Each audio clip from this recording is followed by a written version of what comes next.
മണ്ണടി തിരുമുടി എഴുന്നള്ളത്ത് ഭക്തസഹസ്രങ്ങൾക്ക് നിർവൃതിയേകി.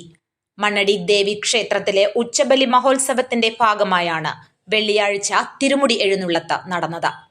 ദേവിയുടെ തിരുമുടി പട്ടിട്ട് മൂടി മണ്ണടി മുടിപ്പുര ക്ഷേത്രത്തിൽ നിന്ന് പരമ്പരാഗത പാത വഴി മണ്ണടി പഴയകാവ് ദേവി ക്ഷേത്രത്തിലെ കൈലാസനാൽത്തറയിൽ എഴുന്നള്ളിച്ചിരുത്തി. തിരുമുടി ദർശിക്കാൻ നാടിന്റെ നാനാഭാഗത്തു നിന്നും ആയിരക്കണക്കിന് ജനങ്ങൾ മണ്ണടിയിൽ എത്തിച്ചേർന്നിരുന്നു. ആചാരങ്ങൾ കൊണ്ടും അനുഷ്ഠാനങ്ങൾ കൊണ്ടും മറ്റു ക്ഷേത്രങ്ങളിൽ നിന്ന് ഏറെ വ്യത്യസ്തമാണ് മണ്ണടി ഉച്ചബലി. ഉച്ചബലിക്ക് പ്രത്യേക നാളുകളോ തീയതികളോ ഇല്ല.